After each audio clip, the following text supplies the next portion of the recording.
Devil Hunter presenting the विचर season 2 episode 2 में आपका स्वागत है। एपिसोड के स्टार्टिंग में हम एक न्यू कैरेक्टर से रूबरू होते हैं जिसका नाम होता है फिलामेंडल। यहाँ पर इस वक्त प्रिंजला और साथ ही यनीफर को बंदी बनाकर एल्फ की नई लीडर के पास ले जाते हैं जिसका नाम होता है फ्रांसिस्का फिलामेंडल। एक वक्त था जब फिलामेंडल इन सभी एल्फ का लीडर हुआ करता था, मगर क्या जंग हार जाने के बाद में ये लीडर की पोस्ट मिल चुकी होती है येन फ्रांसिस्का को। यदि आप लोगों को याद नहीं तो वापस याद दिला देता हूँ, येनिफर खुद भी एक हाफ एल्फ होती है, यानी कि उसके अंदर एल्फ का खून मौजूद है। और यही रीजन था कि स्टार्टिंग में वो कुबड़ी हुआ करती थी, मगर बाद में उसने अपने आप पर ब्लैक मैजिक करवा दिया जिसकी वजह से वो इतनी सुंदर बन गई। अब देखा जाए तो येनिफर भी एल्फ और साथ ही येन फ्रांसिस्का भी एक एल्फ, तो ये आपस में इसको भाई बहन बोलकर अपने आप को वहां से छुड़वाने का प्रयत्न करती है, मगर इन सब का तो येन फ्रांसिस्का पर कोई असर नहीं होता। लेकिन स्टोरी में यहाँ पर एक छोटा सा ट्विस्ट वाली बात थी कि इन तीनों को ही एक जैसे ही विजन आ रहे थे जिसमें एक चोगा पहने इंसान इन सभी की विश को पूरा कर रहा था, मगर वो चोगा पहने वाला इंसान सभी की नजर में एक जैसा नहीं था।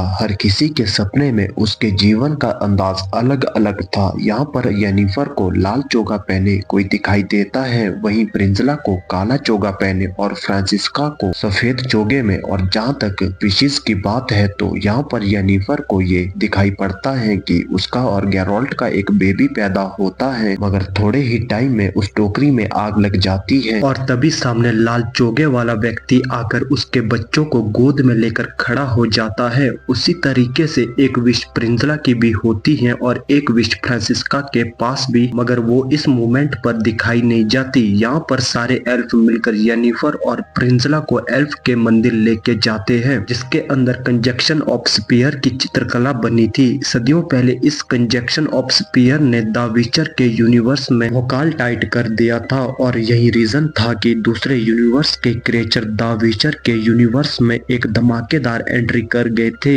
यानी कि दो दुनियाओं के संयोजन से, जो कि बकायदा इन सभी चित्र में हम देख सकते हैं। अगर साफ तौर पर कहा जाए तो इस इवेंट के बाद से ही जादू करने वालों की गिनती विचर के यूनिवर्स में ज्यादा बढ़ गई थी। अभी वहाँ पर प्रिंजला बोल पड़ती है कि अपने विजन में उसने ब्लैक चोगा पहने एक व्यक्ति को देखा जो कि था एम्पीरियल एमर। वहीं फ्रांसिस्का ने अपने विजन में वेल्थमीर को देखा था। अगर वेल्थमीर के बारे में बात करी जाए तो वो एक काफी ज्यादा पावरफुल हीलर एल्फ थी जो कि किसी के भी जख्मों को भर सकती थी। और सबसे खास बात तो ये थी कि वेथलिन द्वारा की गई भविष्यवाणी कभी गलत नहीं होती थी। तभी वहाँ पर एक बड़े से पत्थर पर एक बहुत ही पौराणिक पाषाण काल की भाषा दिखाई पड़ती है, जहाँ पर येनिफर उसे रीड करने लगती है और बताती है कि इस पर यह लिखा है कि मदर ऑफ फॉरेस्ट से विश मांगने पर हमारी वो विश पूरी हो जाएगी। मदर ऑफ फॉरेस्ट जंगल में बिना दरवाजे लगे एक झोपड़ी में रहती है। तभी अचानक से जमीन के नीचे से वो दरवाजा ओपन हो जाता है और ये तीनों बिना कुछ सोचे समझे उस दरवाजे की ओर चली गई। अब उस अंडरग्राउंड वाले रास्ते से होते हुए ये लोग जंगल में आ जाते हैं, जहाँ पर उन्हें वो टूटी झोपड़ी भी मिल गई। इसमें एंटर करने के साथ ही ये तीनों वापस से अपने विजन में आ जाती है। यहाँ पर इन तीनों को ही मदर ऑफ फॉरेस्ट अलग अलग रूप में दिखाई पड़ी। फ्रांसिस्का को ये बताया जाता है कि अगर तुम्हें एक प्योर एल्वन बेबी को जन्म देना है तो तुम्हें जिंड्रा जाकर वहाँ के लोगों के साथ रहना होगा। पुराने टाइम में सिंड्रा को जिंड्रा कहा जाता था। वहीं प्रिंजला को निल्फगार्डियन और स्वार्डन हील वाली फाइट को जीतना था, इसीलिए उसे भी सिंड्रा जाना था। तो ये दोनों ही अब सिंड्रा जाने के लिए तैयार थी। फिर बात आती है येनिफर की, लेकिन यहाँ पर येनिफर के साथ एक ट्विस्ट था। स्वार्डन हील के साथ हुई फाइट के बाद में उसने जो जादू यूज किया था उसकी वजह से अब उसके अंदर से पावर जा चुकी थी। उसके सामने मदर ऑफ फॉरेस्ट एक विच बनकर आई थी और उसके साथ में एक डील करना चाहती थी, लेकिन येनिफर यहाँ पर इस बात को जानती थी कि विचेस कुछ देती है तो कुछ लेती भी है। जिसके बाद में सीन शिफ्ट होता है नेक्स्ट मॉर्निंग और यहाँ पर फ्रांसिस्का के कहने पर फ्रिंजला और साथ ही येनिफर को आजाद कर दिया जाता है, जहाँ पर फ्रिंजला उसके साथ अपने कुछ एल्फ को लेकर सिंड्रा की ओर निकल जाती है। वहीं दूसरी ओर येनिफर जब अपना मैजिक यूज करती है मगर उससे कुछ भी नहीं हो पाता। जिसके बाद में सीन शिफ्ट होता है गैरोल्ट और साथ ही सीरी पर, जो कि इस वक्त मोरैन आ जाते हैं मोरेन वो जगह है जो कि विचर का घर होता है, क्योंकि बचपन में इन्हें यहीं पर ट्रेनिंग मिला करती थी। गेरोल्ट के वहां आ जाने से वेसामीर और साथ ही उसके भाइयों ने उसका काफी अच्छा स्वागत किया और तभी वहां पर एक और विचर आ जाता है जिसका नाम होता है एस्केल, जहां पर वो ये बताता है कि 7 घंटों तक उसने एक लैशी मॉन्स्टर के साथ फाइट की और फाइनली वो उसका हाथ काट कर ले आया। हालांकि लड़ाई में लैशी ने एस्केल को काफी बुरे तरीके से घायल कर दिया था, मगर फिर भी उसने उसका दमदार सामना किया। अगर बात करी जाए लैशी मॉन्स्टर की तो बेसिकली ये हमारे एमसीयू यानी कि मार्वल सिनेमैटिक यूनिवर्स के ग्रूट जैसे दिखने वाले मॉन्स्टर होते हैं, जिन्हें फॉरेस्ट मॉन्स्टर भी कहा जा सकता है। और अगर इन्हें खत्म करना है तो सिर्फ आग लगी तलवार से ही इन्हें मारा जा सकता है। तो सब लोग ये सोच रहे थे कि आखिर एस्केल के पास जली हुई तलवार तो थी नहीं, वो आखिर 7 घंटों तक क्या कर रहा था, क्योंकि वो साइज में काफी ज्यादा बड़े होते हैं। वेल अब क्योंकि विचर या फिर कहीं गेरोल्ट ऑफ रिविया मोरेन में काफी टाइम के बाद आया था, तो आज रात एक जश्न की रात थी और तब हम देख पाते हैं कि एस्केल की बॉडी में से लैशी मॉन्स्टर बाहर आने लगता है, यानी कि मॉन्स्टर ने कैसे तैसे करके एस्केल को म्यूटेट कर लिया था, यानी कि अपनी बॉडी के साथ उसकी बॉडी को मर्ज कर लिया था और वक्त आने पर अपने असली रूप में आ गया। मोरेन में एक मॉन्स्टर के डिकेट होते ही सभी के मेटालियन बाइवेट होने लगे थे। विचर के यूनिवर्स में ये लोग जो ताबीज डालते हैं उन्हें मेटालियन कहा जाता है। फिर आता है इस स्टोरी का सबसे जोरदार फाइट सीन, जहां पर गेरोल्ट उस लैशी मॉन्स्टर के साथ 1v1 फाइट करने लगता है। एक लंबी चलने वाली फाइट के बाद गेरोल्ट अपनी तलवार में आग लगाकर उस लैशी मॉन्स्टर के दिल के आर पार कर देता है, क्योंकि वो ऐसा नहीं करता तो लैशी मॉन्स्टर उसके गुरु वेसामीर को खत्म कर देता। हालांकि वहां पर वेसामीर एस्केल की ऐसी मौत को देखकर काफी नाराज था, क्योंकि वो भी एक विचर था। लेकिन सोचने वाली बात ये थी कि आखिर एक ट्री मॉन्स्टर या कह सकते हैं एक फॉरेस्ट मॉन्स्टर ने एक विचर को कैसे काबू किया, क्योंकि ऐसा म्यूटेशन आज तक किसी मॉन्स्टर और इंसान के बीच में देखने को नहीं मिला था। यहाँ सिरी को इस वक्त भी निल्फगार्डियन सोल्जरों का डर सता रहा था, तो अब उसे थोड़ा अच्छा फील करवाने के लिए गेरोल्ट उसकी ट्रेनिंग स्टार्ट कर देता है। इस ट्रेनिंग के दौरान वो सिरी को बताता है कि विचर कभी भी किसी से डर कर उसकी जान नहीं लेते, बल्कि आम और मासूम लोगों की जान बचाने के लिए मॉन्स्टर को खत्म करते हैं। इस बात को हमेशा याद रखना। और इसी के साथ ये शानदार एपिसोड यहीं पर खत्म होता है। सो गाइज, आपको ये वीडियो कैसा लगा प्लीज लाइक और कमेंट करके जरूर बताएगा।